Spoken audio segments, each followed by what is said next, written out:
Assalamualaikum teman-teman. Perkenalkan, nama saya Siti Fatimatul Azharo dari kelompok C kelas B.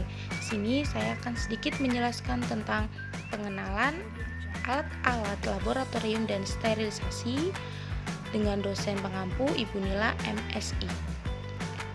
Yang pertama, apa sih tujuan praktikum kali ini? Tujuan praktikum kali ini mengetahui nama alat dan cara penggunaannya secara benar pada laboratorium mikrobiologi dan mengetahui metode sterilisasi serta membebaskan alat maupun media dari jasad remix. Kemudian kita menuju ke dasar teori. Dasar teorinya apa sih? Laboratorium adalah unit penunjang akademik pada lembaga pendidikan berupa ruangan tertutup atau terbuka bersifat permanen atau bergerak, dikelola secara sistematis untuk penelitian, pendidikan, dan pengabdian masyarakat. Kemudian, banyak alat-alat yang terdapat di laboratorium baik yang berbahaya ataupun yang tidak berbahaya. Oleh sebab itu, kita harus tahu cara dan fungsi pemakaian alat tersebut agar tidak membahayakan. Nah, ini ada contoh-contoh alat gelas. Ada cawan Petri, tempat untuk berkembang biaknya mikroorganisme. Ada beker gelas untuk melarutkan cairan. Ada labu takar untuk mengatur konsentrasi larutan. Ada pipet tetes untuk memindahkan larutan satu ke tempat yang lain. Ada tabung reaksi untuk mereaksi suatu larutan. Kemudian kita menuju ke pengertian sterilisasi. Menurut Anton 2008, sterilisasi yaitu proses mematikan suatu mikroorganisme dengan pemanasan. Tujuannya untuk membebaskan bahan dari mikroba perusak. Sterilisasi cepat dan efektif pada suhu tinggi, yaitu pada suhu 121 derajat Celcius. Menurut Sutejo, macam sterilisasi beserta kelebihan dan kekurangannya. Yang pertama ada sterilisasi dengan pembijaran, yaitu digunakan untuk mensterilkan jamur batang. Sterilisasi ini tidak dapat mematikan mikroba yang tahan pada suhu rendah. Apa sih alat-alat yang digunakan pada sterilisasi pembijaran ini? Yang pertama ada bunsen, yang kedua ada jarum ose. Caranya kita membakar langsung ujung jarum ose pada bunsen. Selanjutnya ada sterilisasi dengan oven udara panas. Ini kurang efisien dan membutuhkan suhu yang lebih tinggi serta waktu yang lebih lama, dikarenakan tanpa kelembaban tidak ada panas laten.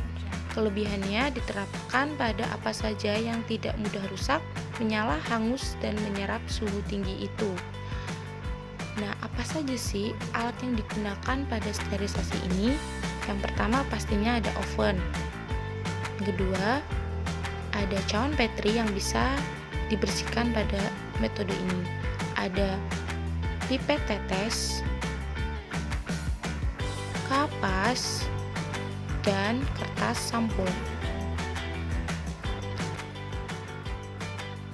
Selanjutnya ada dengan merebus, digunakan untuk mensterilisasi alat-alat berupa gunting, pinset, scalpel, jarum spuit, injeksi dengan cara merebus dalam keadaan mendidih 30-50 menit.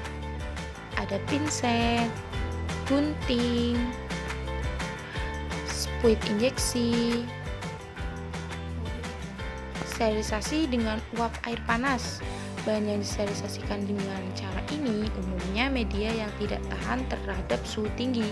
Dengan cara ini diharapkan bahan menjadi benar-benar steril, tetapi kenyataannya masih banyak bakteri spora yang tidak mati. Selanjutnya ada sterilisasi uap panas bertekanan. Merupakan cara yang paling baik dengan suhu 121 derajat Celcius. Dapat digunakan untuk mensterilisasi bahan apa saja yang dapat ditembus uap air. Alat yang digunakan adalah autoclave. Kemudian ada sterilisasi dengan penyaringan, digunakan untuk sterilisasi cairan. Ada sera, ini ada contohnya, centrifuge dan vakum. Selanjutnya ada sterilisasi dengan penyinaran untuk sterilisasi ruangan tertentu seperti kamar atau inokulasi. Jenis radiasinya ada sinar ultraviolet, sinar X, sinar katoda, dan sinar gamma. Kemudian kita menuju alat dan bahan yang digunakan. Alatnya ada yang pertama alat-alat laboratorium, ada osei bulat dan panjang, cawan Petri, tabung reaksi, lampu spiritus, Ellen Meyer, rak tabung, botol semprot, autoklaf, dan oven. Selanjutnya kita menuju bahan-bahan yang akan digunakan pada praktikum ini. Yang pertama ada kertas sampul sebagai pembungkus alat yang akan disterilisasi, aluminium foil juga sebagai pembungkus alat yang akan disterilisasi, kapas untuk menutup lubang peralatan yang akan disterilisasi, aquades sebagai pelarut pada pembuatan media, dan alkohol sebagai pelarut pada pembuatan media. Jadi, masing-masing bahan memiliki fungsi yang berbeda-beda tergantung dari penggunaan bahan tersebut. Selanjutnya ada bagaimana sih cara kerjanya? Yang pertama, sediakan alat-alat yang akan disterilkan. Kemudian, bungkus cawan Petri dengan kertas sampul lalu dilipat. Masukkan alat dan bahan yang akan disterilkan ke dalam inkubasi atau inkubator. Inkubasi dengan alat inkubator menggunakan suhu 121 derajat Celcius selama 15 menit. Jika tekanan pada autoklaf jarum penunjuk mendekati garis merah, maka segera tekanan diturunkan ke low. Kemudian sebaliknya, tekanan dipertahankan 15 menit. Selanjutnya, jika setelah inkubasi alat didinginkan, kemudian matikan inkubator. Kita menuju langkah selanjutnya yaitu data dan hasil pengamatan. Yang pertama ada autoklaf untuk mensterilkan suatu benda dengan uap bersuhu dan bertekanan tinggi. Yang kedua ada oven untuk mensterilkan alat-alat gelas terhadap panas. Yang selanjutnya ada jarum osei untuk memindahkan biakan. Selanjutnya ada spiritus. Spiritus digunakan sebagai bahan bakar pada bunsen. Selanjutnya ada inkubator digunakan untuk menumbuhkan mikroorganisme serta bakteri pada suatu kondisi. Refrigerator menghambat pertumbuhan mikroorganisme, bahan memiliki daya simpan yang lebih lama. Lab laminar airflow, tempat pengerjaan mikroba khususnya bakteri aseptik. Data selanjutnya itu ada cawan Petri, tabung reaksi, Ellen Meyer, beker glass, tabung reaksi, jarum osei, pinset, dan gunting. Ini merupakan contoh dari metode sterilisasi. Selanjutnya ada pembahasan materi pengenalan alat. Pada praktikan ini tujuan agar membedakan fungsi dari tiap-tiap alat untuk memudahkan penggunaan alat pada praktikum di kemudian hari. Sterilisasi yaitu membebaskan alat-alat dari segala macam bentuk kehidupan terutama mikroba.